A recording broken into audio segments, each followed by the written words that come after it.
저는 한국국방연구원에 근무하고 있는 조남훈이라고 합니다.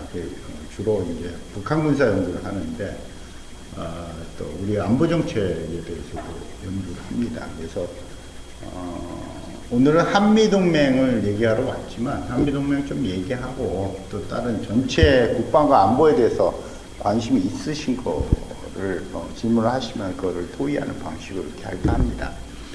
한미동맹 잠깐만 얘기하자면요. 잘 피부에 와닿지는 않는 것 같아요.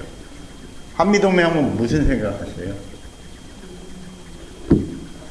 미군 주둔. 네, 미군 주둔. 그냥 무슨 생각하세요? 어떤 게 떠오르세요? 네. 네. 어떤 해구산. 네. 뭐 미국과의 협정. 네. 그렇죠. 우리가 보통 잘 이해하는 그런 것들이 그런 게 있죠. 미군은 여기에 있으면서 우리의 안보를 지켜줍니다. 도움을 주죠. 그게 어디에 기반을 두고 있느냐? 저희가 미국과 전쟁 직후에 맺은 한미 상호 방위 조약에 의해서 기반을 두고 있습니다. 그 한미 상호 방위 조약은 기본적으로 두 나라가 서로 다른 제3의 국가로부터 침략을 받으면은 서로 도와주도록 되어 있죠. 근데 이게 자동으로 도와주는 걸까요? 어떻게 생각하세요?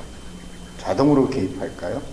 우리가 보통 주한미군을 인계철선이라고 합니다. 뭔가 하면 이렇게 연결돼 있어서 기본적으로 주한미군이 딱 공격을 받으면 이 본토에 있는 미군들이 아니면 주일미군이 바로 올 수 있다라고 얘기를 하지만 그거는 사실 잘못된 상식이에요.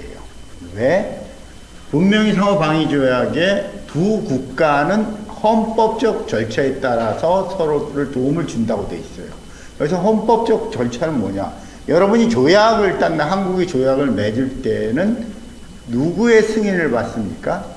국회의 승인을 받습니다. 미국도 마찬가지입니다. 미국도 전쟁을 하려면요 대통령 마음대로 하는 게 아니고 기본적으로 의회의 승인을 받아야 됩니다. 그러니까 의회에서 주한미군이 공격을 받았다 할지라도 참전하지 마 그러면은 참전하지 못합니다. 근데 그런 일은 사실 일어나기 어렵죠. 왜?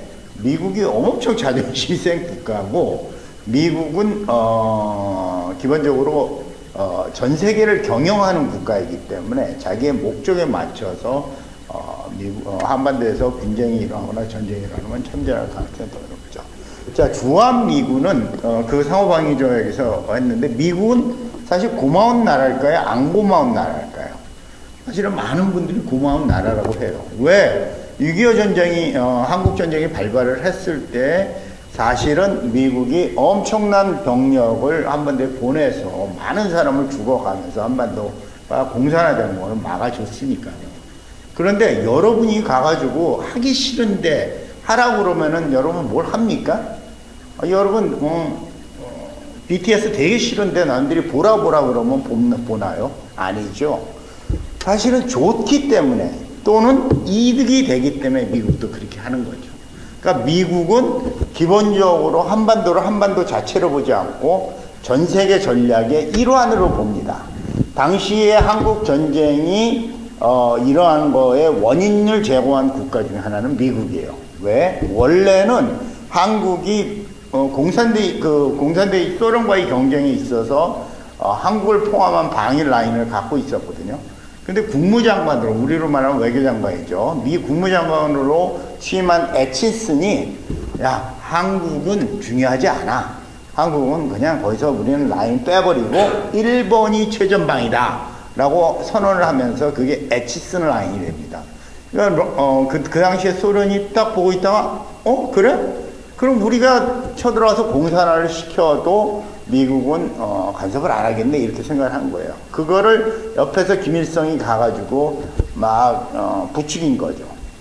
그래서 사실은 공산화 전쟁이 일어났습니다. 당시에 소련은요 전 세계를 공산화시키는데 눈에 불을 켜고 있었어요. 그래서 히틀러가 독일이 침공을 기화로 사실은 자기 나라 영토만 회복을 한 게 아니라 전부 동구로 진출해서 폴란드, 헝가리, 루메니아 뭐 이런 국가들을 전부 공산화를 시켰죠. 마찬가지로 태평양 전쟁이 일본이 졌을 때 본인의 영토만 회복한 게 아니라 한반도에 진주를 해서 기본적으로 유엔은 한반도를 독립적으로 선거를 해서 정부를 세우도록 의결을 했는데 소련이 38선 위로 진주를 해서 그래서 남북이 갈리게 된 거죠. 그런 면에서 사실은 미국도 일부의 책임이 있다. 하지만 당시에 미국 장병들이 와서 굉장히 많이 죽었기 때문에 그거 쉬운 일 아니거든요. 자기의 목적을 와서 한다 할지라도 우리 그 수혜를 받는 한국은 엄청난 수혜를 받았다. 그래서 그러면서 지금 와서 그때 우리가 전쟁에 이기지 못했으면 지금과 같은 대한민국은 있을 수가 없죠. 그 이후에 우리가 굉장히 정책을 잘 세우고 또 좋은 지도자를 만나고 또 많은 민주화 과정을 거치면서도 경제를 발전시키기 때문에 지금 전 세계 OECD 국가만이 아니라 전 세계 무역의 10위 안에 드는 굉장히 훌륭한 국가가 된 거죠. 그런 것들이 누가 잘하고 누가 잘못한 것도 중요하지만 역사의 과정 속에서 사실은 여러 가지 도움과 또 요소들이 조합을 이루면서 우리의 발전 도상에 영향을 미쳤다. 그러니까 한미 동맹이라는 게 굉장히 우리의 발전의 역사의 핵심 그 역할을 해왔다라고 말씀을 드릴 수 있습니다. 근데 미군 주둔 그러면 어때요? 좀 긍정적인가요? 부정적인가요? 아까 제가 아까 이제까지 한 말은 한국의 안보를 지켜준다. 상당히 긍정적이죠. 근데 본인은 어떻게 생각하세요? 주한미군 하면 다소 부정적이다. 어떤 이유 때문에?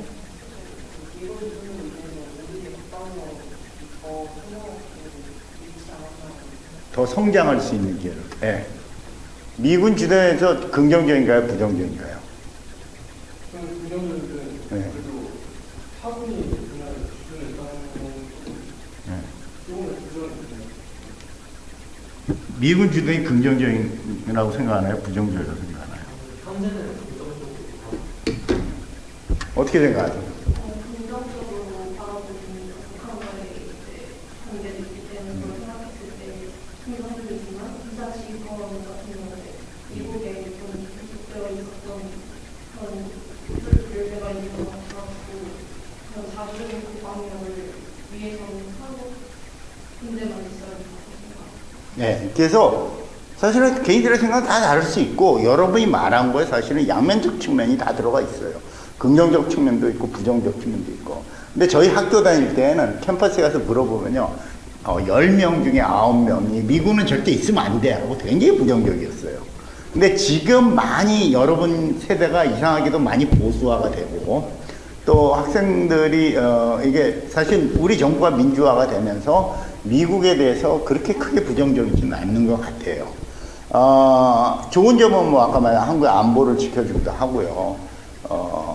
사실은 아까 어느 분이 말씀하셨는데 야 우리 국방을 우리가 하면 되지 왜 남한테 밀어 그럼 우리를 간섭하잖아. 그 최고로 좋습니다. 근데 옛날에 강대국들은 그렇게 했어요. 예를 들자면 소련도 그렇게 했고 미국도 그렇게 했죠. 근데 지금 와가지고 국방을 나 혼자 하는데 너무 돈이 많이 드는 거예요. 무기도 너무 비싸고요. 옛날에는 그냥 지상 무기만 있었는데 요새는 위성도 해야지 무슨 AI도 해야지 뭐 비행기도 하나 F-22를 만드는데 그 스텔스를 하다 보니까 어마어마하게 비싸거든요. 이런 것들을 개발하는데 돈이 너무 들어가기 때문에 어떤 나라도 국방을 혼자만 할 수는 없어요. 그래서 미국도 이제는 국방을 혼자 못하고 야 그럼 아시아에서 유럽에서는 유럽 국가들이 나토 국가들이 동맹을 맺어서 같이 국방을 하자. 그리고 니네들이 옛날보다 좀 더 방위비 분담을 많이 해줘. 방위비 투자를 많이 해줘. 하고서는 그렇게 하고 있는 거죠. 지금 유럽의 가이드라인이 2%입니다. 방위비 2% 하라는데 미국은 더 푸시를 하는 거죠. 야, 2%더 돼. 그러면 아시아는 어떠냐? 마찬가지입니다. 일본의 가이드라인은 얼마인가요? 일본은 자기 국방 예산 GDP의 1%를 높이고 싶어 하지 않아요. 그런 국가들은 사실 어차피 동맹이기 때문에 서로 같이 공동으로 안보를 한다 그러면 이득인 거예요. 그 남은 돈을 어떻게 하면 돼요? 경제 발전에 아니면 복지에도 넣을 수 있잖아요. 근데 우리는 어마어마한 돈을 국방비에 쏟고 있죠. 현재 3.5% 정도를 뽑고 있는데 이게 일본보다도 훨씬 많죠. 그렇죠? 그러니까 우리도 좀 적게 하면 좋아요. 그런데 뭐예요? 돈이 없는 거죠. 그러면 그렇게 되면 북한이 위협이 더 커질 수도 있고 쳐들어올 수도 있는 거 아니에요. 그래서 우리가 못하는 부분을 누가 동맹이 메워주고 있다. 그래서 현재는 모든 국가들이 기본적으로 서로 뭉쳐서 이제 영어로 like minded라고 합니다. 같은 정책과 가치를 가진 국가들이 모여가지고 동맹을 맺어서 국방비를 줄인다. 그럼 아까 말씀하신 것처럼 나쁜 점도 좀 있어요. 뭔가 하면은 내 국방 정책이나 안보 정책에 간섭을 해. 미국이 와서 간섭을 하는 것들이 이제 간섭이라고 이제 표현하기 나름인데요. 그게 협의를 해서 결정을 하자. 동맹은 그렇게 해야 되잖아요. 근데 그게 어떤 때는 내 마음대로 하고 싶거든. 근데 야 방위분담 올려. 기억나십니까? 트럼프가 대통령일 때 우리 보고 방위분담 엄청 올리라고 그래가지고 우리가 거의 미칠 뻔했어요.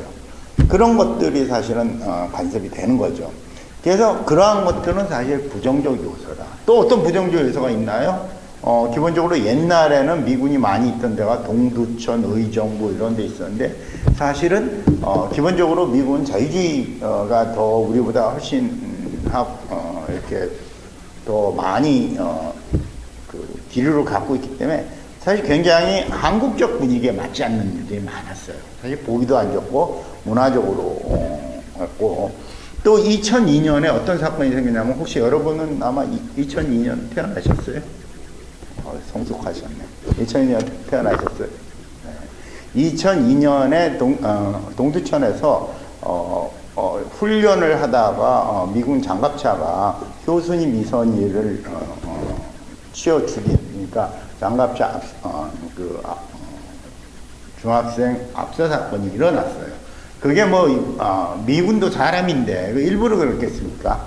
근데 거기에 길이 되게 조그만해요. 그래서 이제 지나가는데 이게 중학생들은 못 본 거예요. 근데 중학생들도 또 길로 가야 되니까 논두로 안 가고 길로 가다가 거기에 앞사령에서 두 분이 두 중학생의 운명을 달리했는데 그런 일들이 발생하는 건 굉장히 부정적인 요소인 거죠. 근데 우리가 좀 더 개방적으로 보고 좀 균형되게 볼 필요가 있을 것 같아요.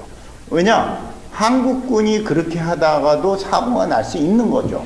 만약 그 사람들이 기본적으로 고의적으로 했다면 엄청 나쁜 건데 여기서 핵심이 되는 건 그 자체가 문제가 아니라 이 사람들이 사람을 적었으니까 적어도 실수에 의한 죽음을 이르게 했는데 소파 협정에서 미군 지휘 협정에 의해서 그 재판의 관할권이 미국에 있는 거예요. 그러니까 한국에서 재판을 안 받고 바로 미국으로 보내버렸어요. 그러다 보니까 국민들이 그러고서 거기서 이게 일을 하는 동안에 실수다 이렇게 해서 무죄가 선고가 됐어요. 사람이 죽었는데. 그러다 보니까 이제 우리 국민들이 굉장히 흥분하기 시작한 거죠. 그런데 이걸 명확하게 냉철하게 생각하면 한국에서 재판받아도 무죄가 나올 수도 있었어요. 근데 그게 문제가 아니라 미국으로 보내주고 한국은 그 사법 프로세스에 아무것도 못할 수 있다는 것 때문에 그렇게 화가 났던 거죠. 그러한 역사들이 되면서 그 이후로 미국이 한국의 반미 감정이 엄청 높아졌구나. 반미 감정이 생길 수 있구나. 그러면서 한국에서의 굉장히 동맹에 대해서 신경을 쓰기 시작했어요. 그래서 그때 나온 구호 중에 하면 지금 미국 가면 두 가지 구호를 많이 했는데 그 중 하나가 같이 갑시다 하는 가치가 왜 들어갔냐면은 한국을 좀 더 고려하겠다는 게 들어간 거죠. 그래서 최초의 한국전쟁 이후에 우리의 미국과 한국의 동맹관계는 굉장히 보호 피보의 불균형적 동맹관계였어요. 왜?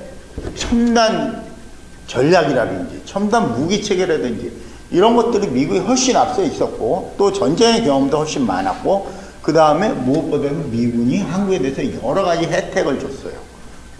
첨단 무기도 우리한테 그냥 FMS도 싸게 주기도 하고 심지어 군원 장비라서 군인들이 쓰다가 이제 더 이상 쓰지 않는 걸 우리가 공짜한테 줬죠. 근데 우리도 지금 그러고 있어요. 우리가 쓰다가 무기들을 어디에 주냐면 필리핀, 태국, 베트남 여기에 지금도 계속 주고 있거든요. 그래서 나중에 한번 이런 걸 생각해 봐야 될 것 같아요. 우리가 미국한테 그 당시에 우리를 도와주고 있음에도 불구하고 아까 그런 일 때문에 기분 나빴던 것들을 사실 베트남이나 태국도 느끼고 있지 않을까. 우리는 이제 역지사지가 된 거예요. 우리가 잘 살게 돼서 그렇게 돼버렸어. 그 당시에 그런 것들을 잊지 않으면 좋을 것 같다는 생각이 들어요. 그래서 그런 부정적인 면이 있었는데 피보호와 보호의 관계에서 점점 발전을 해서 이제는 상당히 대등한 관계까지 왔다. 그래서 대등한 관계가 왔는데 아까 간섭을 많이 한다는 것에 대해서 대표적 사례가 뭘까요? 한미 동맹에서 간섭에 관한 대표적 사례가 뭘까요? 작전권 문제입니다. 작전권. 작전권은요, 현재 전시에 하는 전시 작전권은 누구한테 있냐면은, 정확히 하면 한미 공동으로 있어요. 한미 공동으로 통수기구에서 한국 대통령과 미국 대통령이 협의를 하고 그것들이 내려오는데 실질적인 운영에 있어서 가장 탑이 되는 연합사 사령관은 지금 미군 장군이 하고 있어요. 그게 미군이라고 해서 자기 마음대로 작전을 하지는 않아요. 한국과 한국 대통령과 미국 대통령이 협의를 해서 이런 식으로 작전하십시오 하고 밑으로 내리게 되죠. 이라크 전쟁을 할 때, 이라크 전쟁, 미국은 그 작전 계획을 누가 짜나요? 합참의장이 있잖아요? 아니면, 지역사령관 있잖아요? 그 천만에요. 누가 짜냐면, 바로, 국방장관 있잖아요. 근데 미국의 국방장관은 문민이에요. 그러면 제가 럼스펠드가 국방장관을 할 때 그걸 봤는데 첫째 사격을 포를 3일 동안 해라, 공중제압을 해라, 8가지를 쫙 줘요. 그러면 그거에 따라서 그걸 지역사령관이 전술적으로 운영을 하는 거예요. 그러니까 미국은 문민우위가 확실해요. 우리도 문민우위가 있긴 있는데 미국은 우리보다 더 강렬해요. 예를 들자면 현재 국방장관은 누구죠? 신원식 장군이 하고 있는데 이 사람은 예비역이에요. 근데 이제 국회의원을 하면서 상당 부분 문민이 됐죠. 근데 이제까지 그 앞에 보면요, 국방장관들은 다 옷을 벗자마자 현역에서 바로 장관을 시켰죠. 미국은 법에 의해서 7년 동안의 문민 생활을, 민간인 생활을 하지 않으면은 장관을 못 시키도록 법에 금지돼 있어요. 그런데 사람들이 물어봐요. 제가 기억하기로는 이전 장관이었던 예를 들자면 오스틴 지금 장관 누구죠? 누군지도 모르겠는데 이전 장관인 것 같아요. 오스틴 장관이 얼마 전에도 군인이었는데 하고 얘기를 하는 사람이 있어요. 맞아요.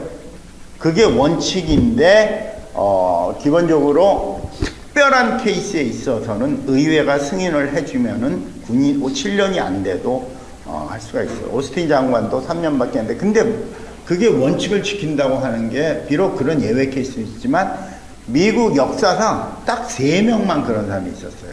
매티스 장관, 오스틴 장관, 그리고 옛날에 마샬 장관. 그런 사람들은 군복을 벗고 7년 이전에 됐지만은 특별한 케이스이기 때문에, 아니면 인품이 워낙 훌륭하기 때문에 그런 일이 생긴 거죠. 그래서 문민통지가 확실하다. 그 얘기가 좀 샜는데 지금 현재의 가장 우리가 미국의 간섭이랄까 아니면 미국과 반드시 협의를 해야 되는 게 전시작전권을 미국이 갖고 있는 거죠. 사실 독립국가로서 이거는 좀 웃긴 얘기죠. 독립국가는 자기의 군대는 자기가 지휘를 해야지. 근데 한국은요, 미국과 한국이 동맹인데 군사적으로 뭔가 하면 연합 방위체계를 갖고 있어요. 그러니까 둘이 이렇게 묶여있는 방위체를 갖고 있어요. 자, 그러면 일본도 동맹이에요, 미국과. 그 주일 미군이 있어요. 자, 미군은, 일본과 미군은 연합 방위체계일까요? 혹시 아시는 분 계세요? 당연히 한국이 연합 방위체계니까 일본과 미국도 연합 방위체계겠죠. 그렇죠? 아닙니다. 미국과 일본은 거기 주일문이 있지만 일본에 주둔하는 미국은 미군 사령관의 명령을 받아요. 반대로 일본군은 일본 사령관의 명령. 그러니까 둘이 따로따로 명령 계통을 갖고 있어요. 그러니까 그거를 뭐라고 하냐면 연합방위 체제는 병렬형 체계라고 해요. 이렇게 병렬도 돼 있어요. 근데 우리는 연합사령관이 하나밖에 없어서 그 밑으로 부사령관이나 한국군으로 내려오고 그다음 구성군 사령관으로 내려오고 그냥 합해져 다 있어요. 그 구성군 사령관도 해군과 공군은 구성군 사령관이 미군이고 미국 장성이고 그다음 지상군 사령관은 또 한국 사람이에요.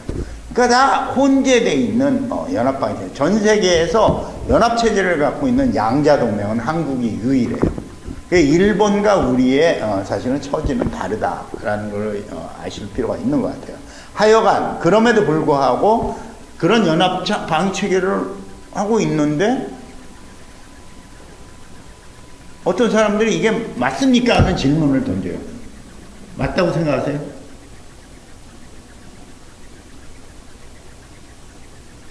시간 지났습니다. 맞다고 생각하세요? 자, 제가 의문을 제기를 할게요. 연합방위 체계 너무 좋아. 효율적으로 싸울 수 있고. 그런데 왜 그 사령관이 한국군이 되면 안 되나요? 왜 반드시 미군이어야 돼? 지금은 미군만 할 수 있도록 돼 있어요. 왜 미국 합참의장이 지명을 하게 돼 있기 때문에. 왜 그런가요? 한국군이 하면 되잖아. 그래서 요새 나오는 게 전시작전권의 전환이라고 그래가지고 사령관을 미국이 하지 않고 한국이 하는. 대신 미군과 사령관과 부상을 이렇게 바꾸는 거죠. 그래서 그거를 추진하고 있는데 그걸 추진하려고 해서 지금 3번이나 연기가 돼 있어요. 북한이 위협이 점점 고도화되고 이 인간들이 계속 핵무기를 개발하는데 특히 최근에 들어와서 핵무력정책법을 기반으로 남한에도 핵무기를 쓰겠다고 공언을 하고 있거든요. 전술 핵무기를 개발을 하고.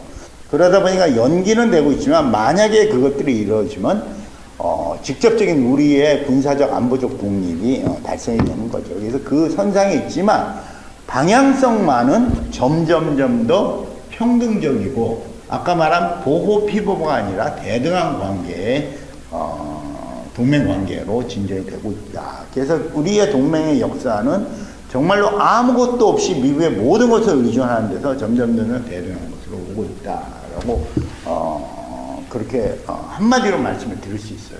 근데 거기에 굴곡이 많았다. 아까 그 중학생 장갑차 압사 사건도 있었고요. 또 그동안에 우리의 모든 있던 기지들을 전부 평택으로 모아서 동두천에 활양여단 하나 빼놓고 전부 내려보냈죠. 그런 변화도 있었고요. 상당히 많은 변화가 있어 왔죠.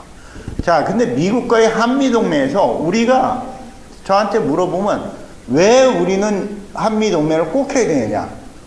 결정적인 이것 때문에 해야 된다라고 옛날에도는 우리를 보여줬으니까 지금만 생각할 때 이것 때문에 우리가 한미동맹을 깰 수가 없다. 동맹을 깰 수 있는 거예요. 내가 좋으면 깨는 거야. 근데 깰 수 없다고 생각하는 게 뭐 있어요. 그게 뭘까요? 바로 핵이에요. 아까 말씀을 하셨지만은 이 전 세계 국제 질서가 좀 불평등해요. 왜 불평등하냐? 경제적으로는 사실 많이 올라갈 수 있는데 정치적 질서 중에 핵 질서만은 어떻게 바꿀 수가 없어요. 왜냐? NPT 체제에 의하면은 NPT에 가입한 국가들은 자기의 핵을 평화적 핵 이용이 이외의 군사적 핵을 포기하는 대신에 P5 국가 5개 국가가 그에 대해서 extended deterrence 확장 억제와 보호를 주도록 약속을 했어요. 그러니까 그 P5 국가가 어디예요? 미국, 영국, 프랑스, 러시아, 중국은 다른 나라들을 안전보장을 해줘야 돼요. 그게 NPT 체제예요. 그런데 웬걸 이 국가들이 정말로 참 후한무치예요. 대표적 케이스가 누구냐? 우크라이나예요. 우크라이나는 핵무기를 갖고 있었어요. 소련이 붕괴가 되면서 핵무기가 우크라이나에도 남고 그다음에 뭐 벨라루스에도 남고 있었어요. 있었는데 그러면 큰일 날 것 같으니까 미국이 막 푸시를 한 거예요. 핵을 포기해라. 그럼 핵 내가 다 해주고 그 돈 주고 그렇게 그런 리덕션 프로그램을 작동을 했죠. CRT를 작동을 했는데 그래서 우크라이나 그래 그러면 그런데 내가 그렇게 할 테니까 나를 안전 보장을 해줘 하고 부다페스트 MOU라는 안전보장 조약을 아까 말한 5개 국가랑 맺었어요. 그 나라가 소련, 러시아, 중국, 미국, 영국, 프랑스예요. 그렇게 맺었어. 그래 놓고 이제 룰루랄라 하고 있었죠. 그런데 러시아가 우크라이나한테 크림반도는 내 땅이야 그러면서 우크라이나 침공을 한 거죠. 1차 때. 이번에 2차 때 다시 침공을 했거든요. 그러니까 너무 배신감이 드는 거야. 뭐냐, P5 국가가 부다페스트 MOU에서 우리를 보호해주려 했는데 그걸 안 하는 거죠. 그래서 여기에 교훈은 뭐예요? 우리가 동맹을 한다 할지라도 모두 동맹한테 모든 거를 의존하면 안 돼요. 힘이 배가 되지만 내가 80% 90%는 해야지 긴급한 일이 생기더라도 나름대로 안보를 확보할 수 있다는 거죠. 그런데 그 P5들이 국가들이 핵으로 지켜줘야 되겠다고 얘기해서 우리는 NPT에 들어가기 때문에 핵 개발을 할 수가 없어요. 좀 이따 얘기하자면 평화적 핵이용은 할 수 있어요. 그러니까 우라늄 농축을 20% 아래 19.9까지 할 수 있어요. 근데 이것마저 미국이 원자력 발전소 기술을 우리한테 주면서 평화적 핵이용에 대한 원자력 협정을 맺었는데 거기에 굉장히 많은 제한 요소가 있게끔 돼 있어요. 그래서 우리가 계속 그걸 개정하자고 하는데, 그러니까 NPT에 들어가 있는 국가들은 핵을 개발을 못하는 거예요. 근데 그거를 깨고 황야의 무법자로 나타난 게 누구예요? 바로 북한이에요. 북한이 NPT에 있다가 야, 나 NPT 안 할래. 그러고서는 깨고 나와서 핵을 개발했죠. 미국은 열받는 거야. 저놈들을 어떻게 해서든지 핵을 뺏어야겠다. 자, 전 세계 핵 개발한 나라들이 어떤 국가들이 있나요? 아까 P5 말고 북한이 얘기했죠. 또 다른 나라들이 있어요. 이스라엘, 인도, 파키스탄. 자, 그러면 이 세 나라는 왜 제재를 안 받죠? 미국이 북한은 막 죽으라고 제재를 하잖아요. 왜 이 세 나라는 왜 안 하는 거예요? 왜 안 한다고 생각하세요? 이스라엘 그 유대인들이 미국에서 엄청난 파워를 갖고 있어서? 아니면 인도가 예뻐서? 혹시 아시는 분 계세요? 전 세계는 아무리 힘에 의해서 움직여도 사실 명분을 무시하지 못해요. 명분이 있습니다. 근데 이 세 국가는 명분을 갖고 있어요. 인도와 파키스탄은 한 번도 NPT 체제에 들어간 적이 없어요. 그러니까 들어간 적이 없으니까 그걸 깨고 안 나왔거든요. 나는 원래부터 안 한다고 그랬어. 원래부터 니네 보호 안 받는다고 그랬고, 그럼 내가 핵을 개발한 게 아무런 잘못이 없어. 그렇기 때문에 사실은 그럼에도 불구하고 일부 제재를 받았어요. 근데 지금처럼 북한처럼 심각한 제재를 받지 않고, 그 다음에 테러와의 전쟁이 되면서 미국이 파키스탄과 인도에 대한 사면을 이렇게 표모 안으면서 제재가 다 해제됐죠. 그러니까 인도와 파키스탄은 한 번도 NPT에 가입한 적이 없기 때문에 핵개발 이렇게 욕을 안 먹는 거예요. 자, 이스라엘은 왜 그럴까요? 많은 사람들이 이스라엘 이유를 잘 몰라. 그냥 미국 이스라엘 좋아하나 보다. 이렇게 모르겠는데, 그게 아니고 이스라엘은 한 번도 핵실험을 한 적이 없어요. 핵을 가졌는지 아닌지 알 수가 없어. 인도와 파키스탄은 핵실험을 했어요. 핵실험을 했으니까 핵을 갖고 있다는 걸 알잖아요. 이스라엘은 한 적이 없어. 그럼 이스라엘은 어떻게 했을까요? 핵실험을, 이 나라들을 위해 핵실험을 한 나라가 하나가 있어요. 어딘가 하면 남아프리카 공화국이에요. 핵실험을 한 다음에, 그 다음에, 나 핵실험 했는데 이제 핵 안 가질래? 자, 다 보시오. IAEA 와서 검증 내가 다 해보고, 나 핵 포기한다. 그 제재로부터 벗어났어요. 그 사람도 이상한 거야. 왜 핵실험까지 했는데 저렇게 할까? 정설은, 남아프리카 공화국이 이스라엘을 대신해서 핵실험을 해줬다. 근데 증거가 없는 거예요. 알 수가 없잖아요. 그러면서 이스라엘은 이 핵실험을 하는 이유는 이게 핵은요, 그 많은 이 원자를 쏴서 핵이 터지는 거를 일치화, 싱크로나이즈 시켜야 돼요. 그래서 한꺼번에 확 터져야지 힘이 많이 힘을 발휘를 하거든요. 그런데 그것들이 자료가 많으면 굳이 핵실험을 할 필요가 없어요. 근데 P5 국가들은 여러 번 핵실험을 했기 때문에 그 자료들을 다 갖고 있어요. 또 하나 의심스러운 점은 남아프리카가 해줬다. 또 하나는 기본적으로 불란서가 몰래 그 자료들을 이스라엘에 줬다. 이게 정설이에요. 하여간 이스라엘 해본 적이 없어. 그러니까 증거가 없으니까 기본적으로 검찰에서 불려가도 마약 안 했다고 우기면 되는 거 아니에요. 증거가 없으면은 법정에 유죄를 받지 않죠. 그것처럼 이스라엘이 핵을 갖고 있다는 거는 거의 확신을 하는데 추궁을 할 수가 없는 거예요. 그런 이유로. 하여간 그 나라들이 그래서 북한과는 다르다. 그래서 북한이 너무 미운 거야, 미국은. NPT 체제를 고수를 하려고 그러는데, 그 북한이, 몇 시였죠? 35분에 시작했으니까 25분. 예, 한 거예요. 그래서 기본적으로 미국이 필요한 이유 중에 하나는, 둘이에요. 하나예요. 뭐냐? 북한이 핵이 있어가지고 우리를 공격할 건데, 공포의 균형을 이루기 위해서는 우리 쪽에도 핵이 있어야 된다. 그럼 우리는 옵션 둘이에요. 미국이 우리를 막아주든지 핵을 갖고 있으니까요. 그 다음에 미국 싫어. 난 내가 핵을 가질래. 이렇게 두 가지만 되는 거예요. 근데 우리가 핵을 가지면 이제 북한처럼 되는 거예요. 왜냐하면 우리도 NPT에 지금 있고 NPT를 깨고 나와서 핵을 자체 개발하니까 핵 개발하는 건 어려운 일이 아니에요. 금방 할 수 있어요. 그러니까 그렇게 되니까 포기를 하는 거예요. 이제 저울질을 하는 거예요. 자체 핵무장을 하지만 제재를 받아서 경제는 거지가 될 것이다. 미국의 확장 억제를 하지만 경제는 계속 발전할 수 있다. 뭘 선택하겠는가? 그 문제일 뿐이에요. 그러니까 여러분이 대통령 될 때를 대비해서 지금이라도 많이 생각해 놓으세요. 그때 가서 막 하라고 그러면 힘들어. 뭘 할 것인가? 근데 하여간 윤석열 정부는 후자를 선택을 했어요. 그 워싱턴 디클러레이션에 뭐라고 되어 있냐면 나는 자체 무기를 개발하지 않는다. 근데 미국은 핵 능력을 강화하고 그 다음에 더 중요한 건 거기에 중요한 거는 핵의 실행력 강화가 아니라 그것도 중요하지만 그래서 오하이급 클래스 잠수함이 부산에 들어와서 모습을 보였지만 그게 중요한 게 아니라 더 중요한 거는 핵의 모든 프로세스에 한국을 띄워준다는 거예요. 미군이 법에 의해서 핵 단추를 누릴 수 있는 유일한 사람 대통령밖에 없어요.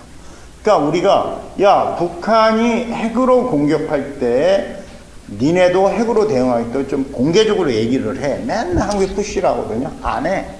거기에 뭐 합참의 의장도 뭐 국방장관도 모르겠는데 할 수가 없어 그래요. 왜? 그거는 대통령의 고유 권한이기 때문에 그 사람들도 얘기 못하는 게 그런 면에서 그 사람이나 한국이나 똑같아.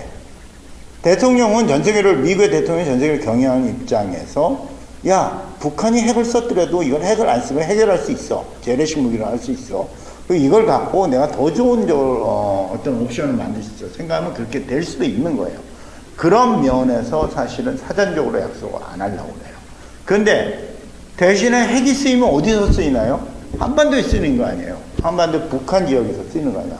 북한 지역에 현재 한국의 헌법에 의해서 누구의 영토예요? 한국의 영토예요.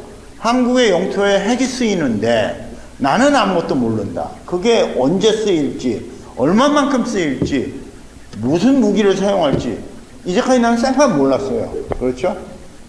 그건 말이 안 된다. 우리도 대비도 해야 되고 아니면은 여기 평양에 쏘는 것보다도 원산에 쏘는 게 낫고 이걸 서제스트 할 수 있어야 될 거 아니야.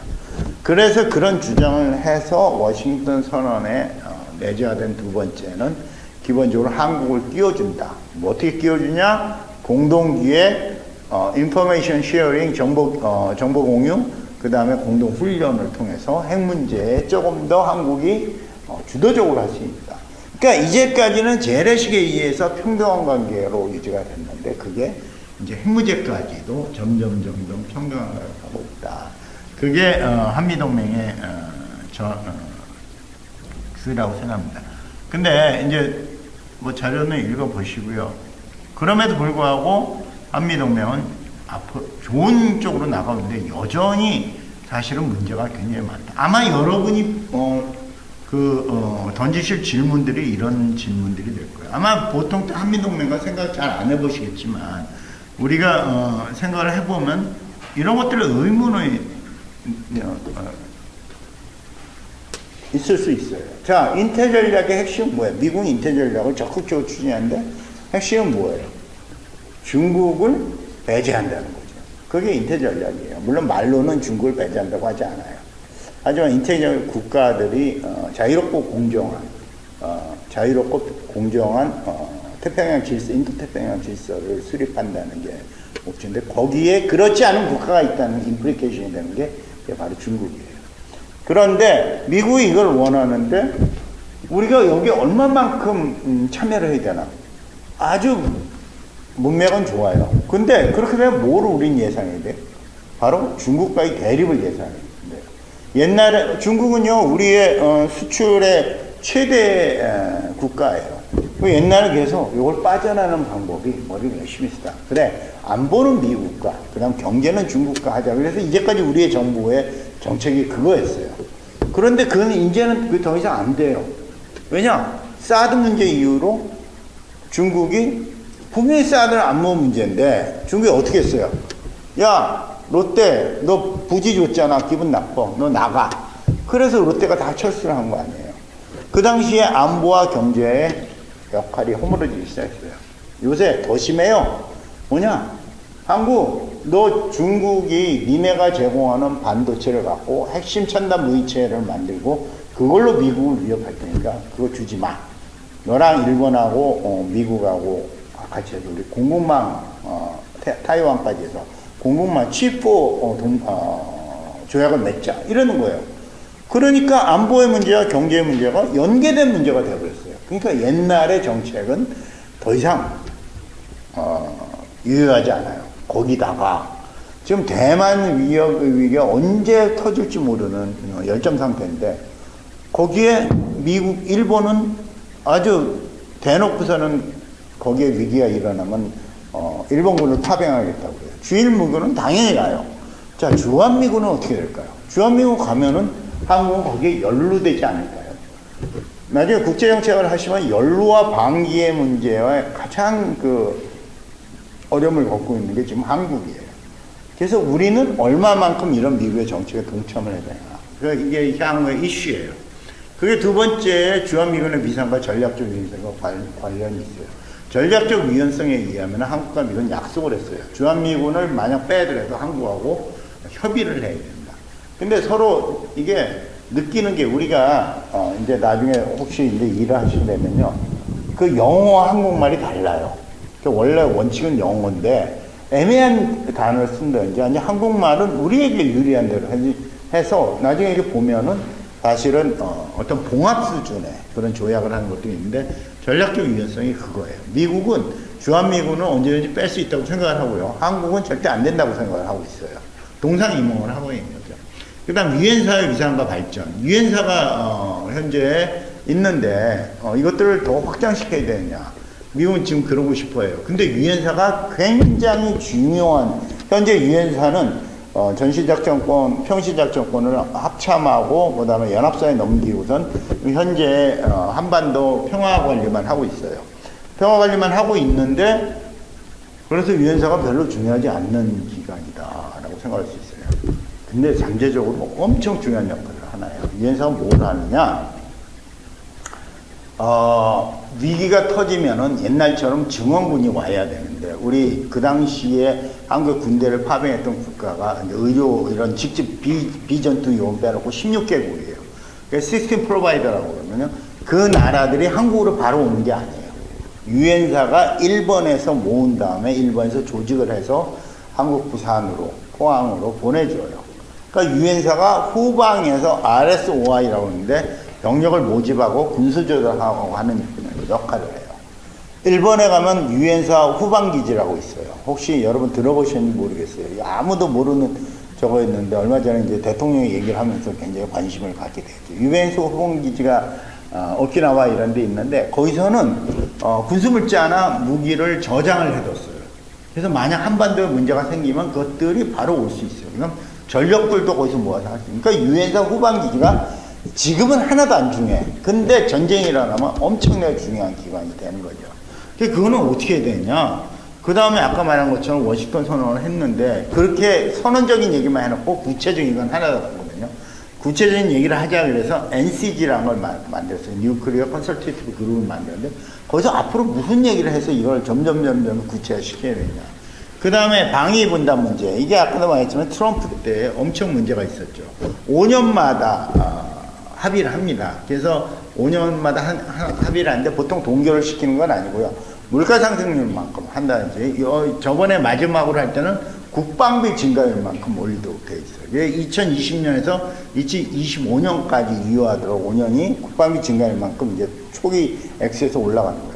그런데 이게 가면은 민주당이 계속 하거나 공화당이 딴 사람들이 크게 문제 없어요. 그런데 만약에 내년 선거에서 누구죠? 그분 트럼프가 다시 대통령이 되면 아마도 이 안보 구조가 다 바뀌어야 될 거예요. 아마도 뭐라고 하냐? 야, 방위분담 다시 짜. 지금부터 10배 올려. 그 다음 아마 한국에 대해서 야, 너 뭐 워싱턴 선언 아니야? 그거 깨고 니네 핵 개발해. 그럴 수도 있어요. 그런 문제들을 어떻게 저걸 하느냐. 그 다음에 우리가 지금 한미 NCG를 하는데 여기에 종국적으로 일본까지 끼워서 3자적으로 방향으로 나토처럼 갈 것이냐. 뭐 이런 문제들이 이슈가 되는 거죠.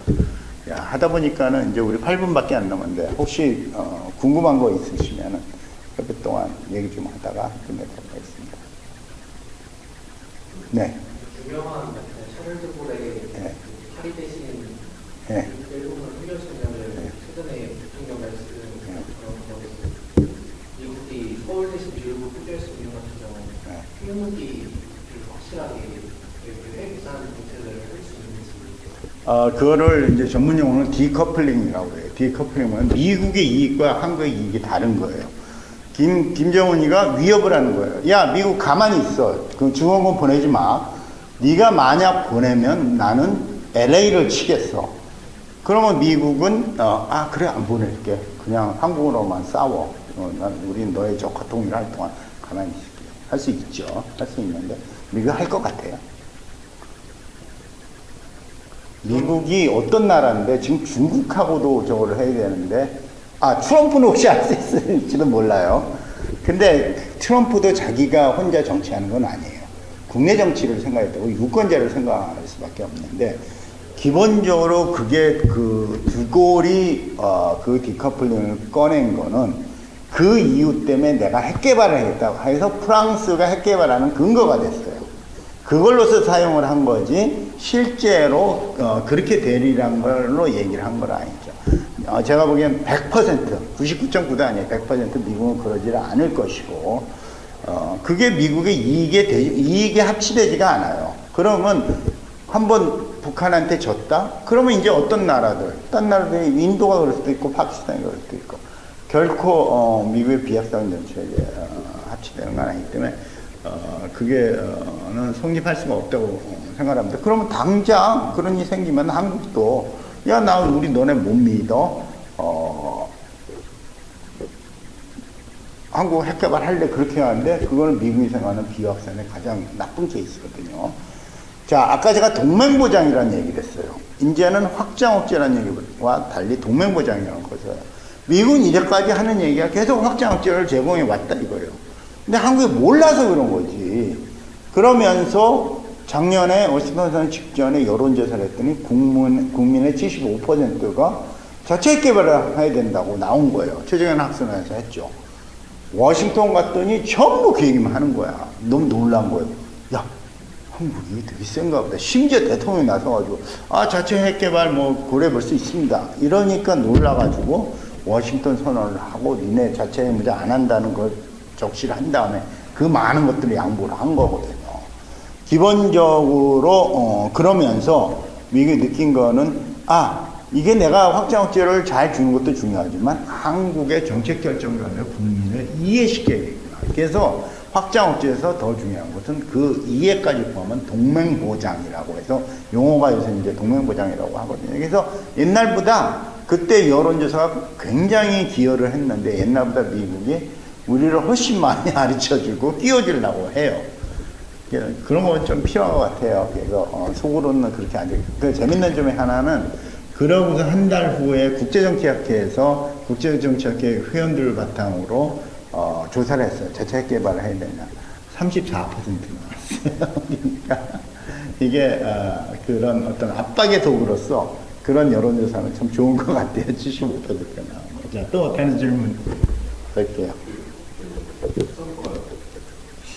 모르지만 트럼프가 될 가능성이 상당히 적지는 않아 보이잖아요. 오히려 반 이상이죠. 그러면 이제 그 주식이다 보니까 그때 장관들이 인터뷰하니까 트럼프 진짜로 한국인을 탈퇴하려고 했었다고 그럴 가능성이 높아요.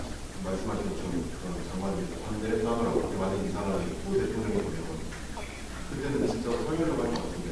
근데 말씀하세요. 무조건 1차원적인 얘기인데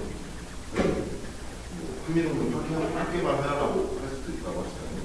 1차원적인 얘기인데 그러면 지금처럼 핵이 없고 이렇게 문제제기를 하는 진짜 1차원 만약에 한미동맹을 파기하고 우리가 우리나라가 핵개발을 된다는 허락을 받고 핵개발하는 게 나아요.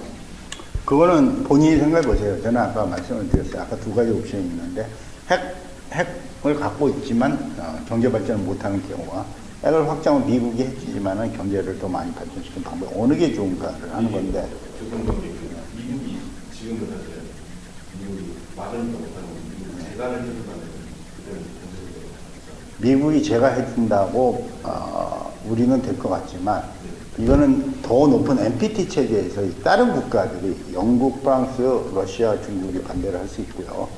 두 번째, 누가 제일 많이 반대를 할 것이냐. 이게 간단한 문제가 아니에요. 한국이 핵을 가지면 핵으로 끝나나 천만에. 국무성이 절대로 반대를 하는 이유 중에 하나가 한국이 가지면 100% 일본이 갖는다. 그럼 일본과 중국, 북한, 미국 여기에 있는 동북아 6개국이 전부 핵을 갖게 돼요. 그러면 거기만 가질 것 같아요. 좀 호주가 갖는다고 그럴 거예요. 이게 비확산에 가장 깨는 그게 될 것이기 때문에 아마 트럼프가 그렇다면 전 세계에서 정치적으로 가장 무식한 나라 중에 하나가 어딘지 알아요? 북한이 무식한 나라지만 그것만큼 미국도 무식한 나라예요. 왜? 미국 대통령의 많은 사람이 암살로 죽었어요. 아직도 그런 폭력이 난무하는 데가 미국이에요. 뭐 누가 가장 최근에 총 맞은 대통령 레이건 총 맞았죠. 그 다음에 또 우리는 누구야? 케네디도 총 맞아 죽었지. 그 동생 로버트 케네디도 총 맞아 죽었지. 우리는 뭐 잘못해봤자 이렇게 박근혜 대통령이 커터칼로 저거 하는 정도지. 총 맞아서 대통령이 죽은 그렇게 빈번하게 일어난 나라. 미국 앞에 보시면 제가 쭉 찾아보세요. 얼마나 대통령들이 총 맞아 죽었는데. 링컨 죽었죠. 뭐 무지하게 많아요. 우리가 모르는 사람들 많다고. 그러기 때문에 내가 보기에는 만약 그렇게 되면 누군가가 나타나서 트럼프를 암살할 거예요.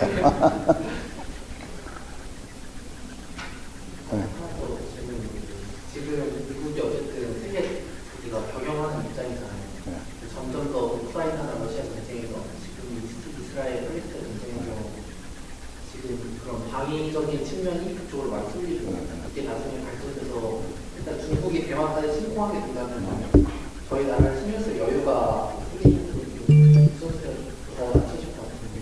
그 신경 쓸 여유가 훨씬 적어지게 되죠. 맞는 말씀이세요. 미국은 이미 옛날에 2개의 전쟁을 수행할 수 있는 능력을 갖는다고 했어요. 근데 그걸 포기했어요.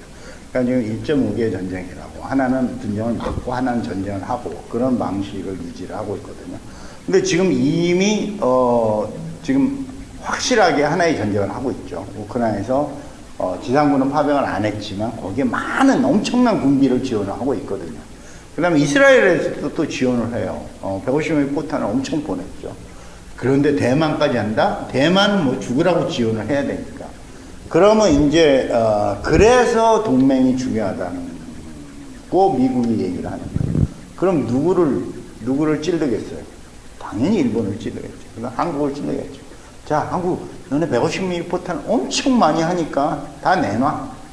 우리가 지금, 잘못하면 우리가 150mm 포탄을 미국을 주고 수출하게 되면은 우크라이나에서 한국과 북한전의 대리전이 돼버려요. 북한 무기는 이미 갔고, 이제 한국 무기가 거기에 가면은 사실은 한국 무기, 북한 무기 들고 싸우게 되는 거죠. 그래서 미국은 그런 것들 때문에 부자 나라인 한국, 일본이 중요한 거예요. 그래서 같은 그룹을 따서 동맹으로 더 하려고 그러는데, 그런 만큼 두 가지 면에서, 우리 아까 연루와 반기예요. 조금이라도 연루가, 그러니까 완전히 연루가 안 될 수는 없어. 우리가 미국의 동맹으로서 어느 정도는 도와줘야 돼요. 근데 지상군을 파견한다든지 이런 것들은 우리 이익에 도움이 안 되죠. 그래서 그런 거에 대한 생각을 첫 번째 해야 되고요. 두 번째는 지금 말씀하신 것처럼 대만의 주인미군이나 주한미군이 만약 가게 되면 중국은 김정은을 이제 찔릴 거예요. 야, 거기서 도발 일으켜. 한국 쳐들어가. 그러면은 전장을 분산하면 좋잖아. 미국은 정신을 못 차릴 거야. 니네 한반도 저까지 할 수 있어. 그런 이유에서 동맹이 필요함에도 불구하고 우리도 우리의 능력을 가져야 된다. 이게 아마 결론이 될 것 같습니다. 25분 됐나요? 넘었네요. 수고하셨. 예. 꼭 원래 공부 잘 못하는 분들이 마지막에 이제 무슨 기사 보면 첫째 어떤 사람이 닭한 마리 먹는 그 미국 장관 있지 않습니까? 이름이 기억이 안 나는데, 그 사람이 뭐 우리 야구 좋아하는 리퍼트. 이름이 기억이 안 되는데, 아무튼 그 사람이 했던 말로 북한 그때 베트남에서 만났을 때 김정은 미국이 있어서 중국을 대항하는데 중국한테 간섭을 잘 받는다 고맙다고 했다라는 뉴스 기사를 봐서 이게 진짜인지 모르겠는데. 복잡한 얘기가 이제 나오기 시작했습니다. 지금부터 강의를 3시간 더 해야 됩니다.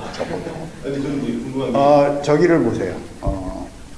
임동원 씨가 쓴 김대중 대통령 회고록을 보세요.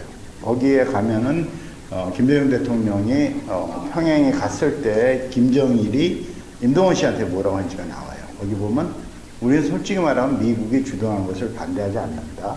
왜냐? 우리도 중국을 믿지를 못한다. 북한에 가면 중국을 그렇게 좋아하지 않아요.